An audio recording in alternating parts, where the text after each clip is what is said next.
ایک مرتبہ سب مل کے درود پڑھ لیجیے.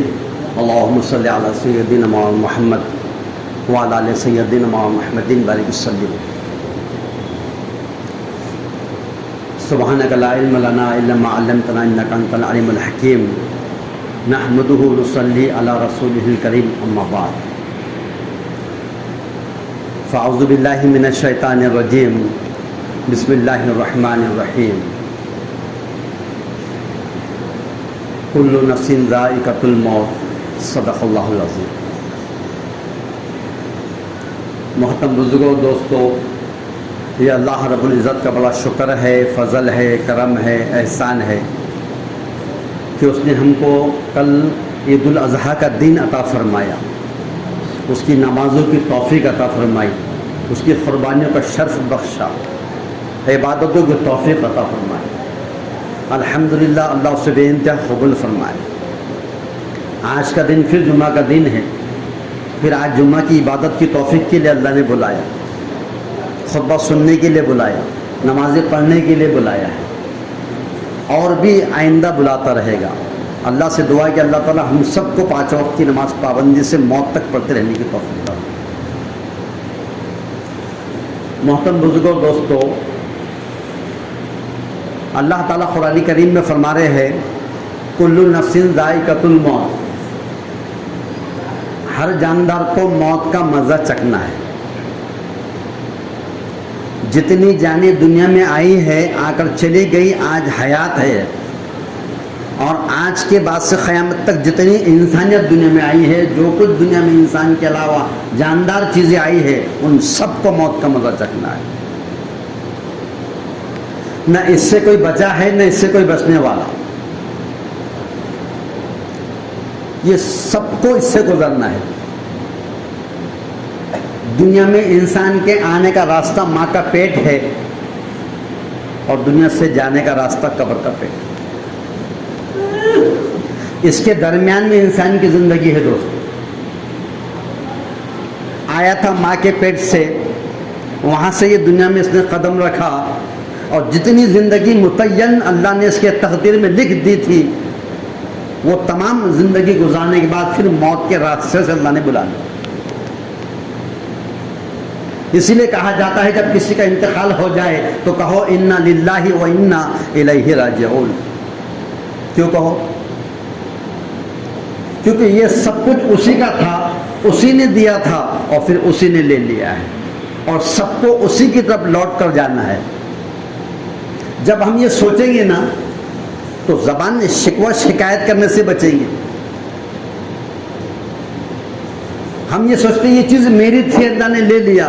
یہ میری بعد میں تھی، یہ پہلے اللہ کی تھی.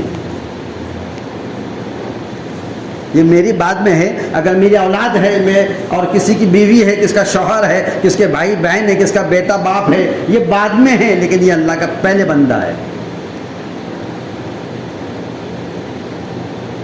تو یہ عارضی زندگی میں اللہ نے انسانوں کو دنیا کے اندر بھیجا ہے ایک وقتی طور پر، اور جتنی متعین اللہ نے کر دیا ہے زندگی اس کی زندگی سے وہ 1 سیکنڈ بھی زیادہ نہیں گزارے گا، اس سے کم بھی نہیں جا سکے گا. جو متعین اللہ نے لکھ دیا ہے اتنی ہی مطابق اس کو دنیا میں جینا ہے.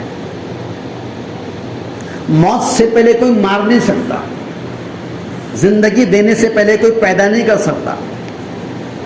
جو اللہ نے لکھ دیا ہو کے رہے گا. ہم دیکھتے ہیں کہ ڈیلیوری وارڈ کے اندر جب ڈیلیوری کا جو وقت ہوتا ہے تو سب دعائیں کرتے ہیں کہ اللہ یہ بس آسانی سے ہو جائے، جلدی سے ہو جائے، ابھی ہو جائے، اور دعائیں کراتے ہیں، وظیفے کراتے ہیں، لوگوں کو کہتے ہیں یہ پڑھو، یہ پڑھو، یہ پڑھو، اس سے آسانی ہو جائے گا، جلدی پیدا ہو جائے گا. لیکن ہوتا کیا معلوم؟ جو اللہ نے اس کے دنیا میں آنے کا وقت متعین کر دیا ہے، اس سے 1 سیکنڈ پہلے بھی نہیں آ سکتا، 1 لمحہ پہلے، 1 پل پہلے بھی نہیں پیدا ہو سکتا. یہی تو نظام قانون ہے. اور پھر آخر میں یہ ہوتا ہے کہ جب اس سے دنیا میں جانے کا وقت ہوتا ہے تو وہ بیماری میں ہوتا ہے، وہ مصیبتوں میں ہوتا ہے، وہ تکلیف میں ہوتا ہے، گھر کے لوگ پریشان ہیں اور یہ چاہ رہے ہیں کہ اللہ اس کی تکلیف ختم ہو جائے. بلکہ مسجدوں کے اندر اماموں کو اور جو مؤذنوں کو یہ کہتے ہیں دعا کرو ان کی تکلیف کے لیے کہ اللہ ان کی تکلیف ختم کر دے. تو وہ جو دوسرے مہینوں میں یہ نہیں رہتا. ہو دعا کا مطلب کیا رہتا؟ اللہ جلدی سے بلا لے. یہ تکلیف ہم کو دیکھی نہیں جاتی, ہمارا اپنا ہے. یہ تکلیف جو اس کو ہے یہ ختم ہو جانا. تو آپ دعا کرو کہ اللہ تعالیٰ یہ تکلیف ختم کر دے. مطلب یہ ہے کہ اب اس کی زندگی اس نے جیت چکا. جو متعین اس کی زندگی کی سانسیں تھی وہ ختم کر چکا. اب دعا کرو کہ اللہ تعالیٰ اس کو جلد سے جلد بلا لے. منہ سے تو نہیں بول سکیں گے تو کیا بولتے ہیں, دعا میں یاد رکھو, دعا کرو اس کے لیے کہ اللہ تعالیٰ اس کی تکلیف کو جلد سے جلد ختم کر دے. تو تکلیف ختم نہیں, وہ اس کو بھجانے کی روانگی کے آداب ہے. تو معلوم یہ پڑا کہ جب آئے تھے دنیا کے اندر تو آنے میں بھی ہم محتاج. ہاں, اور جب جائیں گے دنیا سے, جب جائیں گے دنیا سے تو جانے میں بھی ہم محتاج. نہ ہم اپنی مرضی سے آئے تھے اور نہ ہی اپنی مرضی سے دنیا سے ہم جائیں گے. اس کے درمیان کا جو زمانہ ہے, اس کے درمیان کا جو زمانہ ہے, اس کی پیدائش سے لے کے اس کی موت کے درمیان کا جو زمانہ ہے, اسے زندگی کہتے ہیں. اس کے بیچ میں اس کو زندگی گزارنا ہے اور متعین اوقات کے ساتھ زندگی گزارنا ہے. اب اس میں اس کے سارے اتار چڑھاؤ آئیں گے. اس میں اس کا بچپنا بھی ہوگا, اس میں اس کی جوانی بھی ہوگی, اور اس کے اندر اس کا بڑھاپا بھی ہوگا. تینوں دور سے گزرنا ہے. اب بچپن کا جو دور تھا وہ تو لڑکپن تھا, بچپنا تھا, اس میں تو کوئی اس کے شعور ہی نہیں تھا. کیا دنیا ہوتی, کیا دین ہوتا ہے, کیا اچھا کیا برا ہوتا ہے, کیا نیکی کیا گناہ ہوتا ہے, اس کو یہ چیزوں سے کوئی معنی کچھ بھی نہیں معلوم. کہ بچپنے کی وقت ہوتا ہے کہ یہاں سے گزر کر جب بچپن سے جب گزر کے آگے جاتا ہے تو سن بلوغ میں وہ قدم رکھتا ہے. سن بلوغ میں جب قدم رکھتا ہے وہاں سے لے کے اس کو اللہ عقل سلیم دیتے ہیں, ہوش حواس دیتے ہیں, اور اس کو جوانی دیتے ہیں, شباب دیتے ہیں. یہ سب چیز اس کے ساتھ میں ہوتی ہے. طاقت توانائی اس کے ساتھ ہوتی ہے, اس کی عقل اس کے ساتھ ہوتی ہے, اس کا مال اس کے ساتھ ہوتا ہے, اس کا عہدہ اس کے ساتھ ہوتا ہے, اس کی ساری پراپرٹی دھن دولت وہ سب کچھ اس کے ساتھ میں ہوتا ہے.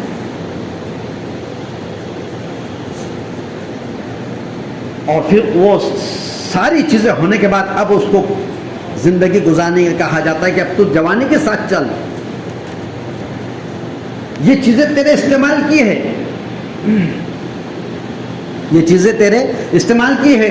اب جوانی میں جب تو نے قدم رکھا تو یہ ساری چیزوں کی ضرورت تیرے کو پڑیں گی. اب یہ سب تیرے لیے ہے, لیکن یاد رکھ جب تو چلیں گا زندگی گزارنے کے لیے, اور جب زندگی گزاریں گا تو پھر یہ چیزوں کو استعمال کرنے سے تیرے اندر شکر گزاری پیدا ہونا, ناشکری نہیں آنا. ان طاقت کے ذریعے سے جو جوانی اللہ نے دیا ہے, جو حسن دیا ہے, جو مال دیا ہے, جو عہدہ دیا ہے, یہ سب کچھ تو استعمال کر اپنی زندگی گزارنے پڑتا, لیکن اس کے ذریعے سے تیرے میں تکبر نہ آ جائے.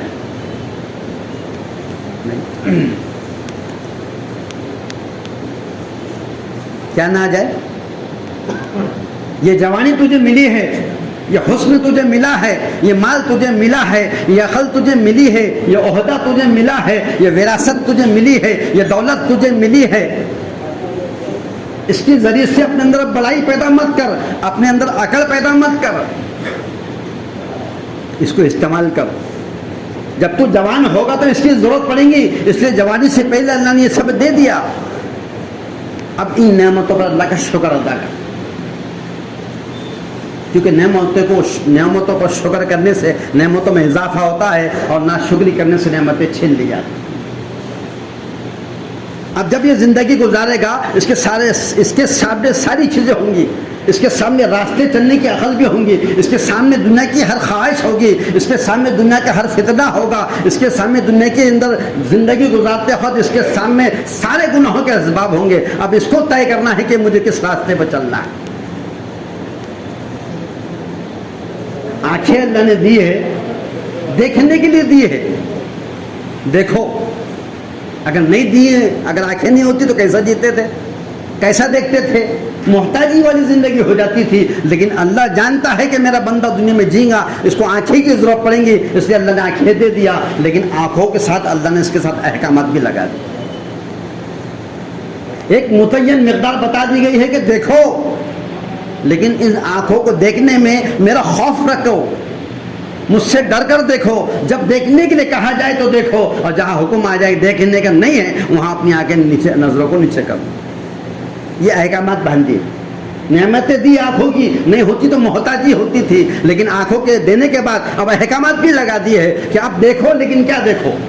ترچھی نگاہ سے مت دیکھو، کس کو گھور کے مت دیکھو، کسی غیبت کی نگاہ سے مت دیکھو، کس کو آنکھوں سے دیکھنے کے بعد دلوں میں نفرتیں مت لاؤ۔ آنکھ اللہ نے دی ہے تو دیکھنے کے بعد اب اس کے ذریعے سے شکر گزاری آ جائے، اللہ کی نعمتیں دیکھیں گے، یہ میرے ماں باپ ہے، یہ میری اولاد ہے، یہ میرا مال اللہ نے دیا ہے، یہ میری چیزیں مجھے ملی ہے، اس کا شکر اللہ کا۔ اب کان اللہ نے دیا ہے تو سننے کے لیے، تو کیا سنو؟ اللہ کا ذکر سنو، اس کی قرآن کی تلاوت سنو، اس کے دین کی بات کو سنو، اس کے ڈر خوف کی بات کو سنو، کہ کان کے سننے کے راستے سے اندر ایمان بنے گا۔ تو کان جو اللہ نے دیا ہے، پھر کسی کی غیبت مت سنو، کسی کی پھر جو ہے تو بہتان کو مت سنو، اور کسی کی برائی کو مت سنو، کسی کی غیبت کو مت سنو، کیونکہ یہ سننے والا عمل، اس کا کام صرف سننا ہے اور اندر چھوڑ دینا ہے۔ آنکھوں کا کام دیکھنا ہے، ختم، کانوں کا کام سننا ہے، اور جو ہے تو ہاتھوں کا استعمال کا کام ہے، پیروں کا چلنے کا کام ہے، سارے اعضاء کی نعمت اللہ نے دی ہے۔ لیکن ایک بادشاہ بنا کے رکھا ہے، کان نے سن لیا، آنکھوں کو نہیں معلوم کیا سنے، آنکھوں نے دیکھی، کان کو نہیں معلوم کیا ہوا، کیا دیکھا گیا، ہاتھوں کو نہیں معلوم پیروں نے کیا کرے، پیروں کو نہیں معلوم ہاتھوں نے کیا کرے، یہ سب ایک دوسرے کے محتاج ہے۔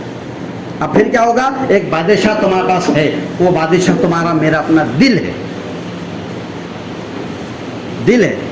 اب جب دل کے اندر کیا آیا؟ دل جب آنکھوں سے کسی غریب کو دیکھے، یتیم کو دیکھے، یسیر کو دیکھے، محتاج کو دیکھے، بیوہ کو دیکھے، بے کس کو دیکھے، تو اب دل اسے پسیجے گا، دلوں میں نرمی آئیں گی، دلوں میں نرمی آئیں گی، محبتیں پیدا ہوگی، ہمدردی اس کے دل میں آئیں گی۔ ابھی اپنے جب کا مال اس پہ لگائے گا، اپنی جو تو ہر لائن سے اس کی مدد کرے گا، کیونکہ اب جو تو دل نے فیصلہ کرا ہے کہ یہ محتاج ہے، یہ ضرورت مند ہے، اس پر جان لگانا، مال لگانا نیکی ہے، تو دل نے اچھا، دلوں کے اندر اس کی اچھائی پیدا ہوگی تو اب اس پہ ہمدردی کرنا آسان ہوگا۔ اور اگر دل نے یہ بولا کہ یہ صحیح نہیں ہے، اس کی نفرتیں دل میں آئیں گی، اور جب نفرتیں آئیں گی تو جو مال خرچ کرنا چاہیں گا نہیں کریں گا، جو جان اس کے بعد ہوں گی دینا چاہیں گا نہیں دیں گا، جو وقت اس کے بعد ہوں گا جس کی مدد کرنے کے لیے وہ نہیں دے سکیں گا، کیونکہ دلوں میں نفرتیں ہیں۔ آنکھ صرف دیکھتی، دل فیصلہ کرتا ہے، زبان صرف بولتی اور دل فیصلہ کرتا ہے، کان صرف سنتے ہیں لیکن فیصلہ دل کے ہاتھ میں ہے۔ اب جب دل صحیح فیصلے کرنے والا کب بنے گا؟ جب دلوں میں تقویٰ پیدا ہو جائے گا، جب دلوں میں اللہ کا ڈر پیدا ہو جائے گا، دل اللہ سے ڈرنے والا بنے گا، اور دل میں ہمیشہ ایک اس کے اندر خیال پیدا ہوگا، ایک اس کے اندر استحضار ایسا پیدا ہو جانا کہ میں اس کے ساتھ جو چاہے سلوک کر سکتا ہوں، لیکن میرا یہ دل کے اندر کا جو ڈر ہے، مجھے اللہ کے سامنے کھڑے ہونے کا ڈر، اس غلط کام سے، اس ظلم سے، اس نافرمانی سے، اس لوگوں پہ زیادتی کرنے سے اندر سے وہ تقویٰ روکیں گا۔ دل تو سب کے پاس ہوتا ہے، سارے انسانوں کے پاس دل ہے، لیکن دلوں میں ڈر پیدا ہو جانا، اور اصل سرمایہ یہی ہے۔ ان اکرمکم عند اللہ اتقاکم، تم میں سب سے شریف اللہ کی نگاہ میں وہ ہے جو اللہ سے زیادہ ڈرتا ہو۔ تو دلوں میں جب ڈر پیدا ہوگا تو آنکھ صحیح دیکھیں گی، دلوں میں ڈر پیدا ہوگا تو کان صحیح سنیں گے، دل میں جب ڈر خدا کا پیدا ہو جائے گا، یہ استحضار پیدا ہو جائے گا، مجھے مرنا ہے، مجھے میری قبر میں جانا ہے، قبر میں حساب دینا ہے، اور ساری جو تو حساب دینے کے بعد حشر تک مجھے قبر میں رہنا پڑے گا، پھر حشر میں مجھے اٹھایا جائے گا، پھر مجھے بلایا جائے گا، اور پھر میرے سامنے میرے فال نامے رکھے جائیں گے۔ 99 دفتر اس کے سامنے ہوں گے، اور ہر دفتر میں اس کی نیکی برائی لکھی ہوگی، اس کا ہر اجر اور اس کا گناہ لکھا ہوگا، وہ اس کے سامنے ہوگا، اور پھر وہ سارے اس کے سامنے رکھ کر اس سے پوچھا جائے گا، جو نے یہ بھی کیا، یہ بھی کیا، یہ بھی کیا، اگر اچھا کیا ہے تو اس کا یہ اجر ہے، اور اگر کبھی برا کیا ہے تو اس کا یہ نقصان بھگتنا ہے۔ تو ہم یہ سوچے کہ مجھے آج میں میرے عہدے کی وجہ سے، میرے اختیارات کی وجہ سے، میرے ہوش حواس اور عقل کی ہوشیاری کی وجہ سے میں کچھ بھی کر سکتا ہوں، لیکن میں اللہ کو دھوکہ نہیں دے سکتا۔ اللہ کو کیا جواب دوں گا میں؟ اللہ نے مجھے دنیا کے اندر لوگوں کا غم رکھنے والا بنایا، لوگوں کی ہمدردی کرنے والا بنایا، لوگوں پر جو تو اپنی ہر چیز کو قربان کرنے والا بنایا، لیکن میں اگر ایسا نہیں کر رہا ہے تو پھر میرا نقصان آخرت کے اعتبار سے۔ تو معلوم پھر بات یہ چلی ہے کہ اللہ نے انسان کو دنیا میں جب بھیجا ہے تو آنے کا راستہ ماں کا پیٹ ہے اور پھر جانے کا راستہ جو ہے وہ قبر کا پیٹ ہے.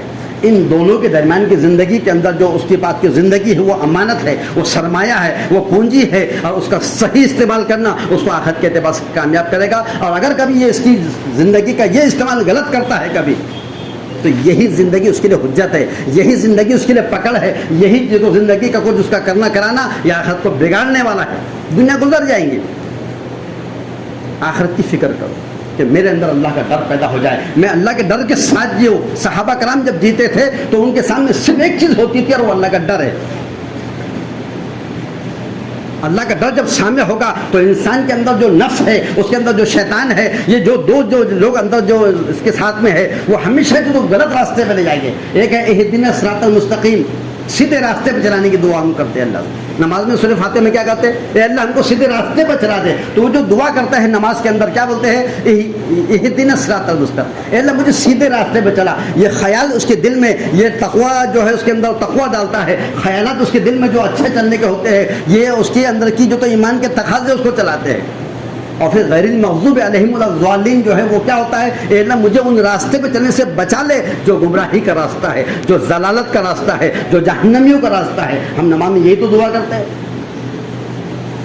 تو اللہ سے یہی دعا کرنا چاہیے کہ اللہ میں انسان ہوں, نفس میرے ساتھ ہے, شیطان میرے ساتھ ہے, دنیا کا گندا ماحول میرے ساتھ ہے, اندر کے اندر جہالت میرے ساتھ ہے, ظلمت میرے ساتھ ہے, کم علمی میرے ساتھ ہے, ساری چیزیں ہیں میرے ساتھ. لیکن اے اللہ میں تیری جو ہے تو رہبری چاہتا ہوں. اے اللہ میں تیری محتاج ہوں دین پہ چلنے کا. اے اللہ میں نیکی کرنے کا محتاج ہوں. اپنے خزانے سے وہ طاقت دے دے جس سے میں نیکی کروں. جب میری آنکھ کھلے تو نیکی دیکھے, اور جب میرے کان جب سنے تو نیکی والا عمل سنے. جب میری زبان کسی کے بارے میں بولے وہ نیکی والی بولے. جب کسی میرے ہاتھ اٹھے تو لوگوں کی مدد کے لیے اٹھے. جب میرے پیر چلے تو کائے کے لیے چلے, دین کے کاموں کے لیے, کس کی مدد کے لیے اور اللہ کی عبادت کے لیے چلے. یہ اندر سے آرڈر دینے والا کام دل.